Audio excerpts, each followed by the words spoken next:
नमस्कार मित्रों, मैं हूं डॉक्टर हरिनिवास। चैनल का नाम है संस्कृत साहित्य एवं संस्कृति। मनुस्मृति चल रही है और हम पहला अध्याय देख रहे हैं। आज इसका अंतिम वीडियो है। इससे पिछले वीडियो में हमने कुछ वर्ण व्यवस्था के बारे में चर्चा शुरू हुई थी और उसमें ब्राह्मणों की काफ़ी विशेषताओं का वर्णन किया था। आज फिर से 101वें श्लोक से शुरू करते हैं। तो 101वें श्लोक में कह रहे हैं, स्वयमेव ब्राह्मणो भुंक्ते स्वम वस्ते स्वम ददाति च। ब्राह्मण कभी किसी का दिया हुआ नहीं खाता है, यानी वो जो कुछ खाता है वो अपने अधिकार का खाता है और उसका किया हुआ और लोगों को खाने को मिलता है। आप इस तरीके से इसको समझ सकते हैं कि जितनी भी श्रेष्ठ चीजें हैं वो दिमाग की उपज होती हैं। चाहे जिस पंखे की हवा में आप बैठते हो वो, या चाहे जिस हीटर से आप अपने रूम को गर्म करते हो वो, ये सारी चीज़ें ये दिमाग की उपज होती हैं। यानी दिमाग में किसी साइंटिस्ट ने, किसी बुद्धिमान व्यक्ति ने ये विचार किया कि अगर इस प्रकार का कार्य किया जाए तो ये चीज़ तैयार हो जाएगी। तो चाहे खेती के उपकरण हों, चाहे और कोई चीज़ें हों, चाहे युद्ध के साधन हों, जो भी कुछ उत्पन्न हुआ है वो ब्राह्मण के द्वारा ही उत्पन्न किया गया। आप इस तरीके से इसको देख सकते हैं। इसलिए ये कहते हैं कि ब्राह्मण जो है वो कभी किसी का दिया हुआ नहीं खाता है। वो जो खाता है उस पर उसका अपना अधिकार होता है, बल्कि वो जो छोड़ता है या वो जो देता है वो और लोगों के लिए काम आता है। आदर्शन स्याद ब्राह्मण से भुंजते हितरे जना। और ब्राह्मण चूंकि वो तेजस्वी है, वो श्रेष्ठ है, गुणवान है, तो वो सबके हित के लिए कार्य करता है और इसीलिए सबको सब कुछ प्राप्त होता है। इस प्रकार से आप 101वें श्लोक को समझ सकते हैं। आगे चलते हैं। तस्य कर्म विवेकार्थम शेषाणाम अनुपूर्वसः स्वयंभुवो मनुर्धीमान इदम शास्त्रम अकल्पयत्। आप जो वर्ण व्यवस्था है या जो सृष्टि यहाँ हुई है उस सृष्टि के विवेक के लिए, कि उनको समझ में आए कि क्या करनी है और क्या करनी है नहीं है, तो क्रमशः सभी के ज्ञान के लिए स्वयंभू मनु जो हैं उन्होंने इस शास्त्र की रचना की या इस शास्त्र को प्रकट किया। या ये जो मनुस्मृति है जिसको आप स्मृति ग्रंथ कहते हैं, आज तो आप इसको स्मृति ग्रंथ के रूप में देखते हैं, लेकिन कभी ये हमारा संविधान हुआ करता था। तो इस पूरे संविधान की, इस स्मृति की या इन नियमों का उन्होंने संरचना इसलिए की है। विदुषा ब्राह्मणेनेदम अध्येतव्यम प्रयत्नतः। भाई ये कह रहे हैं कि जो विद्वान हैं, ब्राह्मण हैं, उनको इसको प्रयत्न पूर्वक इसका अध्ययन करना चाहिए। देखिए ये हमारे यहाँ की एक पद्धति थी कि पहला जो अध्याय होता था वही प्रस्तावना, क्योंकि जैसे आजकल ग्रंथ के प्रारंभ में 3-4 पेज की, 5 पेज की, 10 पेज की, कहीं कहीं 20-25 पेज की प्रस्तावना आपको मिल जाती है, उस प्रकार से संस्कृत के प्राचीन ग्रंथों में प्रस्तावना का कोई उल्लेख नहीं पाया जाता है। वहाँ तो मंगलाचरण का एक श्लोक होगा ज़्यादा से ज़्यादा। अब जब मनुस्मृति का काल है तब तो मेरे ख्याल से मंगलाचरण की भी आवश्यकता नहीं थी, क्योंकि सब कुछ मंगलमय ही था। मंगलाचरण की अपेक्षा तो कब हुई, जब हमें ऐसा लगता है कि कुछ विघ्न आ सकते हैं, तो उन विघ्नों के विनाश के लिए हम मंगलाचरण करते हैं। तब तो विघ्न जैसा कुछ था नहीं, तो मंगलाचरण की आवश्यकता तो नहीं। लेकिन फिर भी जो कुछ प्रस्तुतिकरण होना है, उस विषय का महत्व, उस विषय का विवेचन, जिसको आप विषय सूची कहते हैं, वो सारी चीज़ें जनरली पहले अध्याय में आया करती हैं। आप निरुक्त वगैरह पढ़ेंगे तो भी आपको इस चीज़ का ज्ञान हो जाएगा। और वही पद्धति यहाँ पे भी आपको देखने को मिल रही है। तो कह रहे हैं कि ब्राह्मणों को इस ग्रंथ का, यानी इन स्मृति का अच्छी तरीके से प्रयत्नतः अध्येतव्यम, प्रयत्न पूर्वक अध्ययन करना चाहिए। शिष्येभ्यश्च प्रवक्तव्यम, अपने शिष्यों को भी पढ़ाना चाहिए। सम्यग् नान्येन केनचित्, और ज़्यादा लोगों को इसका ज्ञान हो ना हो, उनको पढ़ाया जाए ना पढ़ाया जाए, लेकिन ब्राह्मणों को इस चीज़ को समझना चाहिए। अब आप थोड़ा सा, कुछ लोग ऐसा कहते हैं कि ये बड़ा पीछे से रखा गया श्लोक है, हो सकता है, लेकिन इसकी उपयोगिता तो उतनी ही है।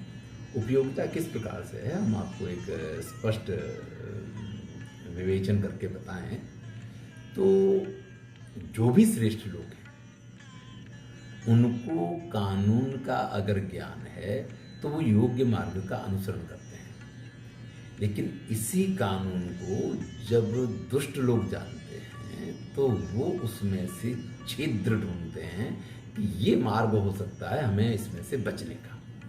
तो ये दोनों चीज़ें आज भी हैं और तब भी थी।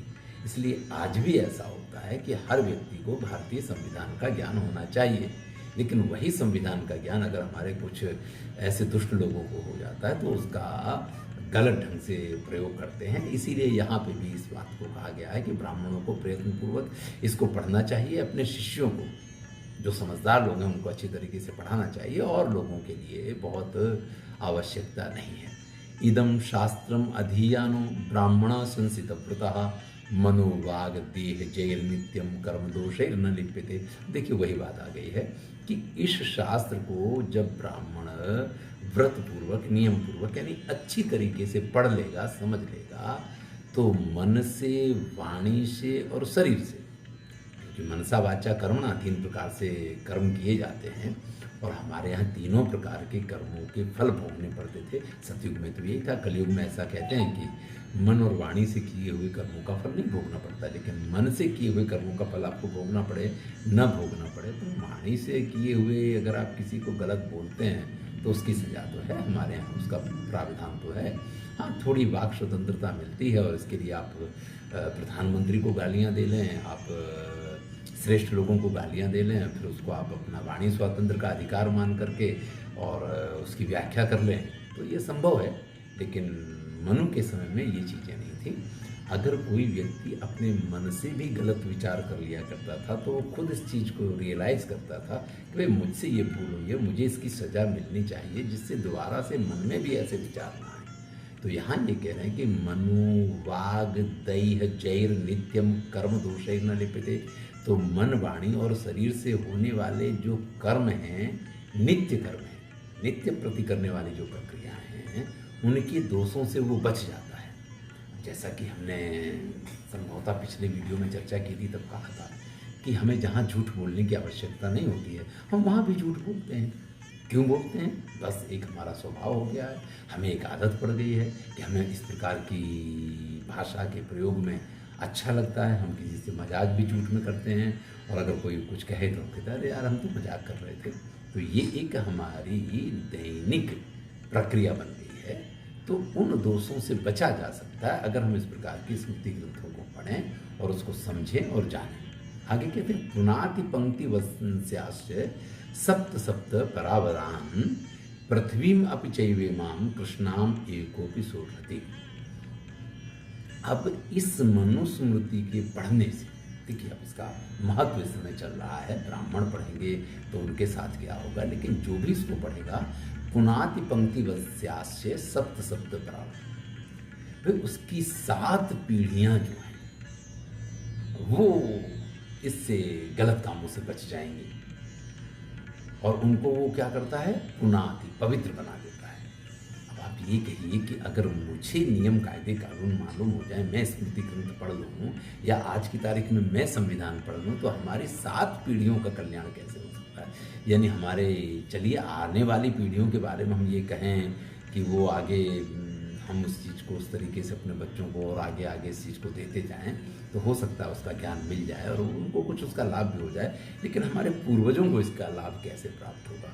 तो कई बार क्या होता है कि कुछ बातें जो हैं वो अतिशयोक्ति के रूप में होती हैं, ऐसा आप मान सकते हैं। या पूर्वजों का अर्थ ये मत कीजिए कि हमारे पिता और पिता के पूर्वज पितामह और पितामह के पूर्वज प्रपितामह, इस तरीके से ना कर रहे हैं।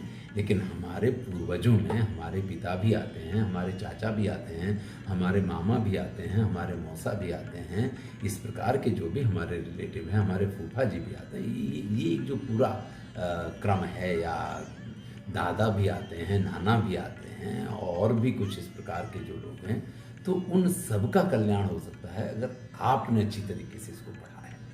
तो 7 पुस्त की जगह पे आप ये कहें कि उनके आसपास का जो पूरा 7 संबंधी आप मान लें, 7 प्रकार के रिश्तेदार आप मान लें, उन सबको वो पवित्र कर देता है, उन सबको ज्ञान दे सकता है, उन सबका मार्गदर्शक बन सकता है, उनकी समस्याओं का समाधान कर सकता है।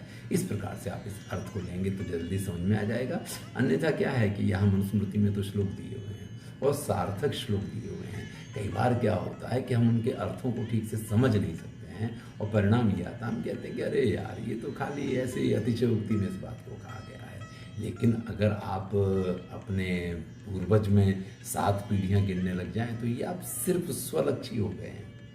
यहाँ ऐसा भी हो सकता है कि आपके पिता के कोई मित्र हों जो आपके अंकल होते हों और आप अगर वकील बन गए हैं, आपको ज्ञान है, तो आप उनके सहायक बन सकते हैं। भाई लोग बाग अपने आसपास किसी ऐसे व्यक्ति को ढूंढते हैं कि कौन समझदार है, कौन विद्वान है, तो उसकी सहायता ली जाए। तो इसको जानने वाला व्यक्ति इस प्रकार से 7 पुस्तकों को, अब यहाँ जैसा मैंने कहा अगर उस प्रकार से अर्थ लेंगे तो पुनाति उनको पवित्र करता है।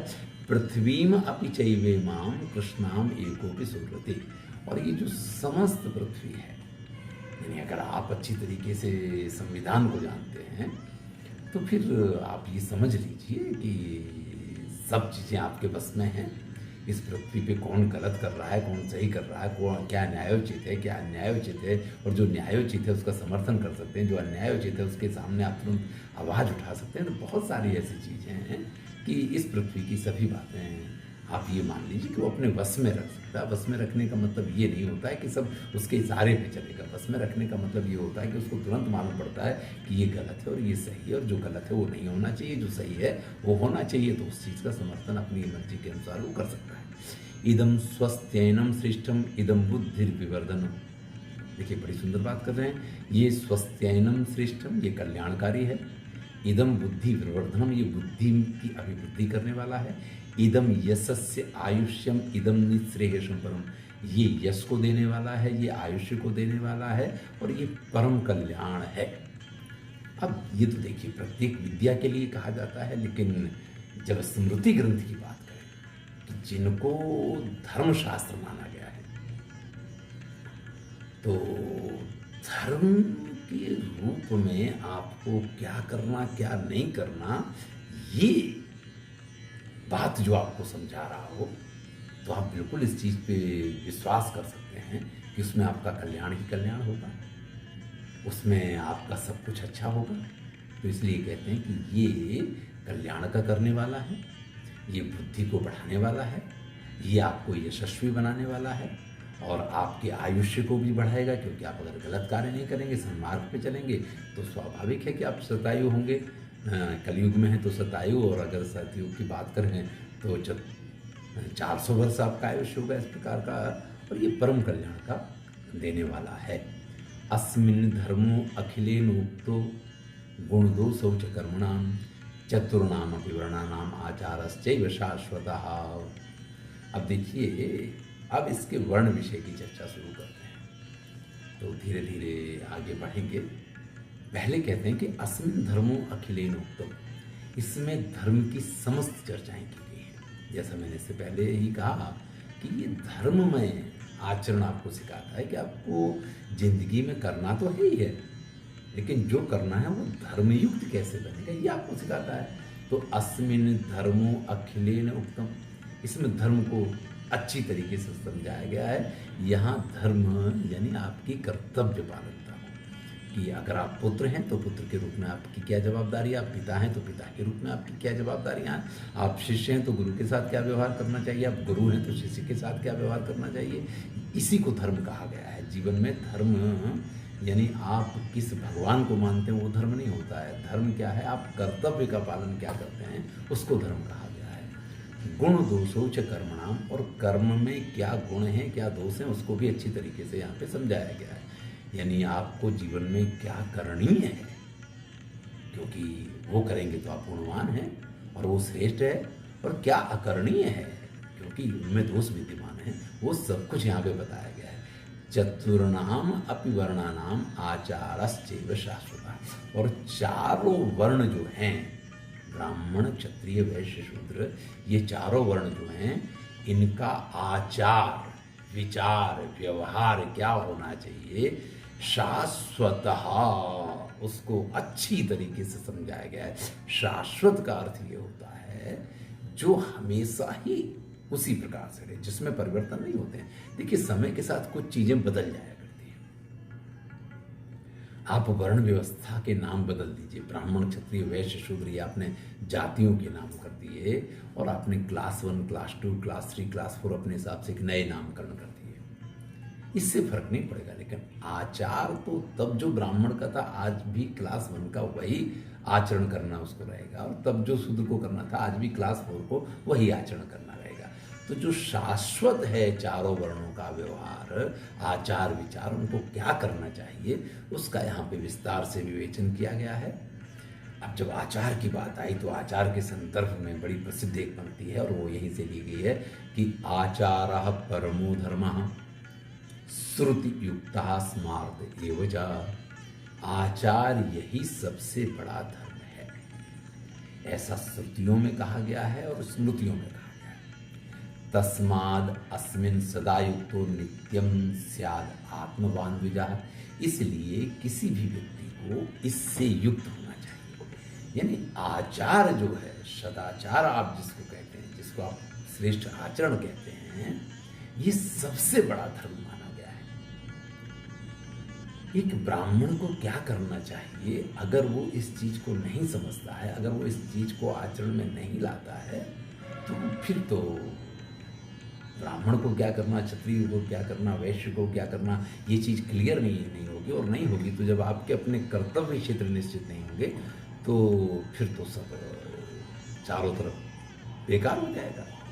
भाई सुचारू रूप से सब कुछ चले, इसलिए इनका विधान किया गया है। इसलिए यहाँ कह रहे हैं कि आचारः परमो धर्मः।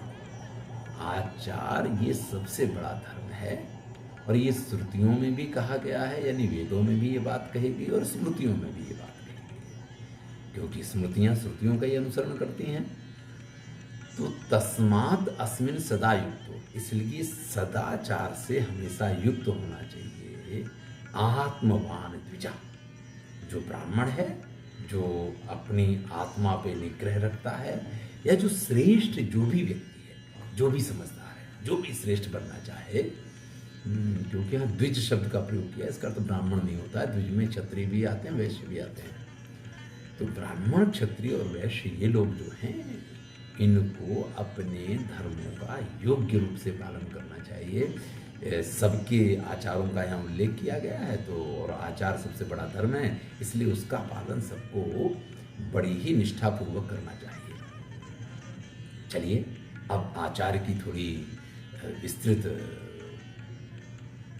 विवेचन करते हैं। कहते हैं कि आचाराद उच्यते विप्रो न वेद फलमश्नुते आचारेण तु संयुक्ता संपूर्णं फल भाग भवेत्।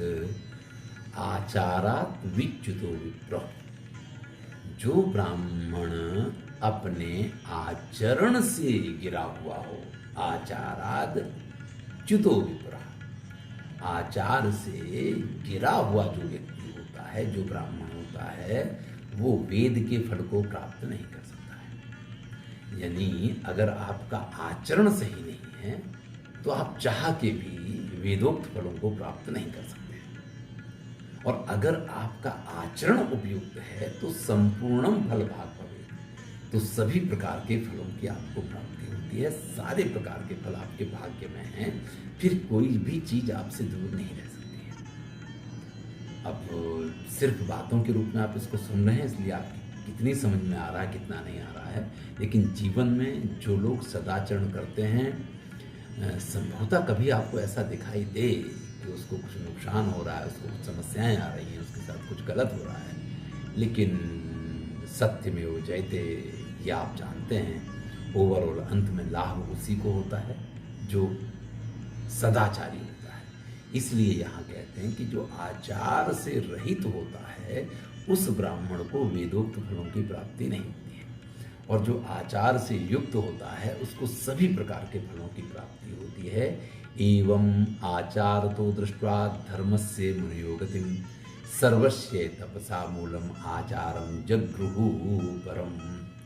तो इस प्रकार से आचार को समझ के इस प्रकार से आचरण के महत्व को जान के एवं आचरतो दृष्ट्वा धर्मस्य मुनयो गतिम, इस प्रकार से इस सदाचार में, इस आचरण में ही धर्म की गति है, या यही वास्तविक जीवन का धर्म है।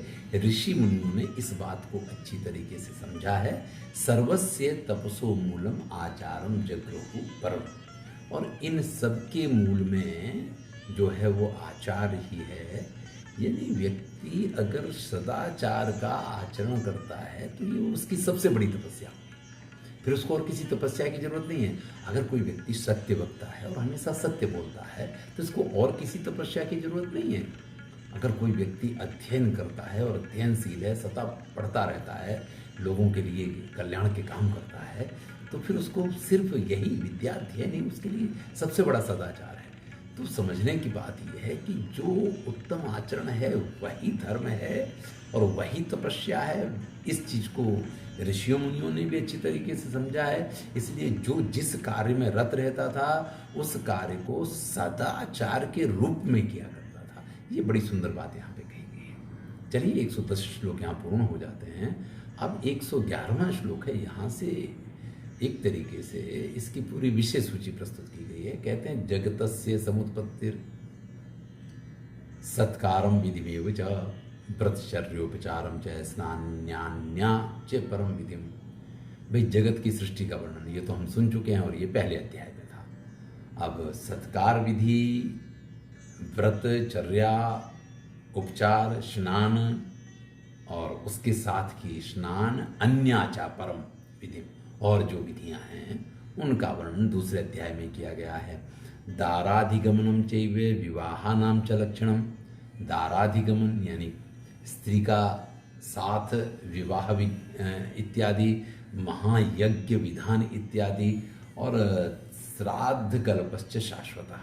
और श्राद्ध कैसे होने चाहिए, क्या होने चाहिए, ये शाश्वत हैं। यानी श्राद्ध ये आज की चीज़ है, ऐसा नहीं, ये हमेशा से चला आ रहा है। और इसका विवेचन तीसरे अध्याय में किया गया है। व्रतीनाम लक्षणम चैव जातकस्य व्रतानि च भक्षाभक्षं च शौचं च द्रव्याणाम शुद्धिमेव च। वृत्तियों के लक्षण, स्नातकस्य व्रतानि, स्नातक के व्रत, भक्ष्य अभक्ष्य का, शौच अशौच का, इन सब का विवेचन जो है चौथे और पांचवें अध्याय में है। चौथे अध्याय में इसमें से वृत्तियों का वर्णन है और स्नातक के व्रतों का वर्णन है, और भक्ष्य अभक्ष्य, शौच, द्रव्यों की शुद्धि अशुद्धि और इस प्रकार के जो उपदेश हैं ये आपको पांचवें अध्याय में मिलेंगे। स्त्री धर्म योग तापस्यम मोक्षम संन्यासमेव च राग्नश्च धर्ममखिलम कार्याणाम च विनिर्णयम। इसके बाद स्त्री धर्म क्या है, तपस्या क्या है, मोक्ष क्या है, संन्यास क्या है, इन सब की चर्चा जो है, यानी गृहस्थ धर्म में क्या करना चाहिए, फिर वानप्रस्थ हो तो क्या करना चाहिए, मोक्ष के लिए क्या किया जा सकता है, सन्यासी को क्या करना चाहिए, ये सारे वर्णन आपको छठे अध्याय में मिलेंगे। और राज्ञस्य धर्ममखिलम कार्याणाम च विनिर्णय, जो सातवां अध्याय है वो राजा के धर्मों का वर्णन करता है और राज्य की व्यवहार के साथ में जो लगी हुई बातें हैं, यानी राजा और प्रजा के साथ में जो जीवन का सबसे बड़ा आधार है, तो वो सातवें अध्याय में इसका वर्णन कि कोई अगर नियम आएगा तो नियम प्रजा के लिए कैसे कार्य करेगा, उसमें किस प्रकार से राजा को व्यवहार करना चाहिए, वो सारी चीजें सातवें अध्याय में हैं। साक्षी प्रश्न विधानम चा धर्मम स्त्री सुयोरपी विभाग धर्म द्यूतंच कंटका नाम च शोधनम। साक्षी कैसे होने चाहिए, किसको साक्षी के रूप में रखा जा सकता है, क्योंकि हमारे जीवन में साक्षी का बड़ा महत्व है। लोग बेईमान इसलिए नहीं बन पाते हैं क्योंकि उनको डर लगता है कि जिनने देखा है वो क्या कहेंगे हमारे बारे में, तो साक्षी का बड़ा महत्व है। तो साक्षी प्रश्न जो है वो आठवें अध्याय में इसका वर्णन है। स्त्री पुरुष के धर्म हैं, उनका विभाजन कैसे होना चाहिए संपत्ति का, जो जुआरी होते हैं, द्यूत की बात की थी, कंठ का नाम, चोर वगैरह जो हैं, इन सबको क्या सज़ा मिलनी चाहिए, कैसे दंड मिलना चाहिए, वैश्य और शूद्र, इन सब के धर्म और इन सब के जो आचरण हैं या उनके व्यवहार हैं वो कैसे होने चाहिए, इन सबको 9वें अध्याय में बताया गया है। वैश्य शूद्रोपचारम च संकीर्णानाम च संभवम। अब संकीर्णानाम च संभवम यानी संकीर्ण प्रजा कैसे उत्पन्न होगी, जिसको वर्ण संकरम कहते हैं, इसकी चर्चा 10वें अध्याय में की गई है। आपद धर्मंच वर्णनाम प्रायश्चित्त विधिम तथा। और आपद धर्म क्या क्या हो सकते हैं, किस वर्ण को आपत्ति में कौन से धर्म का, जैसे ब्राह्मण के लिए कहा गया है कि वो कभी भी किसी की सेवा का कार्य नहीं कर सकता है, लेकिन अगर आपत्ति आके पड़ती है, विपत्ति आके पड़ती है, तो वो शस्त्र भी उठा सकता है। आत्मरक्षा के लिए उसको शस्त्र भी उठाने चाहिए, क्योंकि वो आपद धर्म है। इसी प्रकार से अगर कहीं अपने बालकों का भरण पोषण करने का नंबर आ जाता है और कोई माध्यम नहीं है, तो कृषि कर्म करना पड़े, तो वो भी, तो कुछ आपद धर्म जो कहे गए हैं, इनका विवेचन। और आपत्ति में भी आपने जो आपका कर्तव्य नहीं है, जो आपका धर्म नहीं है, उसके अलावा अगर किसी अन्य धर्म का पालन किया है तो उसका प्रायश्चित क्या होगा, इसको लेकर के 10वें और 11वें अध्याय है। यानी आपद धर्म का वर्णन 10वें अध्याय में है और उसकी प्रायश्चित विधि जो है वो 11वें अध्याय में वर्णित है। संसार गमनम चैव त्रिविधम कर्म संभवम निःश्रेयसम कर्मणाम च गुण दोष परीक्षितम। अब देखिए, ये हमारी संस्कृति का एक मूल आधार है और यही हमें आस्तिक बनाता है, जिसको हम कहते हैं पुनर्जन्म का सिद्धांत। तो संसार गमनम चैव त्रिविधम कर्म संभवम, कर्म के जो 3 प्रकार के स्वरूप हैं, उत्तम, मध्यम, अधम, वो किस प्रकार से व्यक्ति के साथ जाते हैं, और संसार से जब व्यक्ति की मृत्यु होती है तो फिर उसको कैसे पाप पुण्य वगैरह या समभाव के अनुसार अलग अलग लोगों की प्राप्ति होती है। तो वो कुछ चर्चाएं जो हैं उनका वर्णन। और निःश्रेयसम कर्मणाम च, निःश्रेयस आप मोक्ष को मान सकते हैं, और कामों के गुण देश का परीक्षण, ये सारी चीज़ें जो हैं इनको आप 12वें अध्याय में देख पाएंगे। देश धर्मान, जाति धर्मान, कुल धर्मांश शाश्वतान, पाषंड गण धर्मांश शास्त्रे अस्मिन उक्तवान मनु। महाराज मनु ने इस शास्त्र में किन किन धर्मों को कहा है, तो उसका वर्णन करते हैं कि देश धर्म की चर्चा की है। देखिए, देश धर्म क्या होता है, जरा इसको हम समझें। हम भारत में रह रहे हैं, हम भारत के नागरिक हैं, यानी भारत हमारा देश है। ऐसे में भारत के प्रति वफादारी, भारत के प्रति विश्वास, भारत के प्रति सब कुछ, भारत के प्रति समर्पण, ये हमारी जवाबदारी है।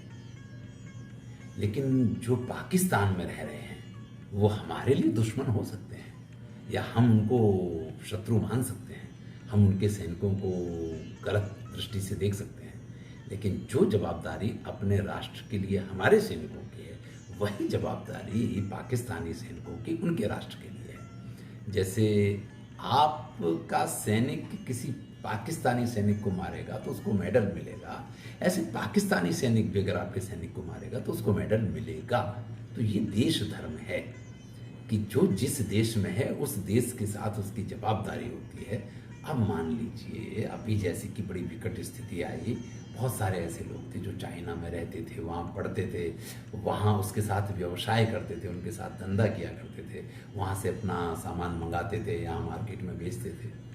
अब ये कोरोना आया और उसमें फिर चाइनीज माल का बहिष्कार हुआ, उन पे कुछ प्रतिबंध लगाए गए, ये सारी चीज़ें जब आई तो ऐसे लोगों का इस समय देश धर्म दिखाई देता है कि वास्तव में वो भारत के हित की बात करते हैं या वो अभी भी चाइना के हित की बात करते हैं, या वो ये कहते हैं कि देखिए हमारे पास इतना माल आया पड़ा हुआ है, या चाइना में इतना हमारा पैसा फंसा पड़ा हुआ है और वहाँ से अगर हम ये माल नहीं मंगाएंगे तो हमारा तो पैसा डूब जाएगा, ओवरऑल तो मेरा नुकसान यानी मेरे राष्ट्र का नुकसान है। और फिर उसको माल को मंगा करके मार्केट में वो बेचेंगे और एक बार बिक जाएगा तो फिर से वो कहेंगे कि यार ये तो हमारा तो अभी बहुत पैसा फंसा हुआ है, चाहे फिर वो पैसा भेजना ही पड़ता हो लेकिन वो प्रक्रिया वो बंद नहीं करते। होते हैं, तब ये क्या होता है कि व्यक्ति ईमानदार नहीं रह जाता है। तो ये देश धर्म है। ये कहीं किसी ग्रंथ में इस प्रकार से इसको नहीं लिखा जाता है कि आपको यहाँ पे क्या करना चाहिए। जब तक दोनों देश मित्र बने रहें तब तक सारी चीज़ें बड़ी ठीक होती हैं, लेकिन जब उनके बीच में कोई चीज़ खड़ी होती है तब देश धर्म आपको कैसे निर्वाह करना है इसका निर्णय आपको करना पड़ता है। इसी प्रकार से जाति धर्म की बात की गई है। जाति धर्म का अर्थ होता है आपके बंधु बांधव, आपके साथी, मित्र, सखा, जो आपका परिवार है, कुल है, आपके आसपास के लोग हैं, आपका समाज है, इन सब के प्रति भी आपकी एक जवाबदारी होती है और उस जवाबदारी का निर्वाह भी आपको करना चाहिए। कुल धर्मांश शाश्वतान। और कुल का धर्म क्या है, एक कुल में क्या होना चाहिए, कैसे होना चाहिए, क्यों होना चाहिए, इन सब चीज़ों का विवेचन यहाँ पे किया गया है। इसके बाद कहते हैं पाषंड गण धर्मांश। कुछ चीज़ें ऐसी हैं जो वेदों में नहीं कही गई हैं, लेकिन वो धर्म हैं, उनको उस प्रकार से माना जाता है, तो इसको पाषंड धर्म कहा गया। पाखंड धर्म का अर्थ है, पाखंड तो आप जानते हैं कि जो दिखावा है उसको पाखंड कहा जाता है, लेकिन कुछ चीज़ें पाखंड धर्म के वाली भी ऐसी हैं जो सर्वस्वीकृत हैं और मनु ने उनका भी इस शास्त्र में उल्लेख किया है। इस प्रकार से इस मनुस्मृति को जब आप पढ़ेंगे तो ऊपर तो सारी बातें कही गई हैं कि किस किस अध्याय में आपको क्या पढ़ने को मिलेगा, लेकिन इससे आपको देश धर्म का ज्ञान होगा, जाति धर्म का ज्ञान होगा, कुल धर्म का ज्ञान होगा, और जो पाखंडीय धर्म हैं जिनका वेदों में उल्लेख नहीं है लेकिन जो उपयोगी हैं, जीवन के लिए आवश्यक है, उनका भी इस शास्त्र में उल्लेख किया गया है। यथेदम उक्तवान शास्त्रम पुरा पृष्ठो मनोरमया। मैंने जब पहले महाराज मनु से पूछा था और उन्होंने जिस प्रकार से इस शास्त्र का उपदेश मुझे दिया था, तथेदम यूयमप्यद्य मत्सकासा निबोधत, बिल्कुल उसी प्रकार से आप आज मेरे पास से इसको सुन पाएंगे, या उसी प्रकार से ये जो मनुस्मृति है हम आपको सुनाने के लिए तैयार हैं। तो भैया हमें तो महाराज मनु ने नहीं सुनाया था, लेकिन श्री मानव धर्मशास्त्रे भृगु प्रोक्तायाम संगीतायाम प्रथमोध्याय, यहाँ करके पहला अध्याय पूर्ण होता है। और ये भृगु प्रोक्तायाम, भृगु ने कहा है, धर्मशास्त्र का विभाग है और मानव धर्मशास्त्र की बात इसमें की गई है। और उसमें का मानव धर्मशास्त्र जो संहिता है भृगु द्वारा कही गई, उसका ये पहला अध्याय होता है। तो मनुस्मृति ये महाराज मनु द्वारा इसका उपदेश हुआ है, लेकिन यहाँ जो प्रस्तुति है इसकी भृगु मुनि के द्वारा हुई है, इस बात का यहाँ स्पष्ट उल्लेख है। तो चलिए यहाँ करके पहला अध्याय पूर्ण होता है। अब अगर आप लोगों का स्नेह बना रहेगा तो हम क्रमशः इसके दूसरे और अन्य अध्याय भी देखने की कोशिश करेंगे, जैसी आप सबकी इच्छा होगी उस प्रकार से इसको हम आगे बढ़ाएंगे। धन्यवाद। तो आज मनुस्मृति का पहला अध्याय हमने यहाँ पूर्ण किया है। अगली चर्चा में फिर मिलेंगे। मैं हूँ डॉक्टर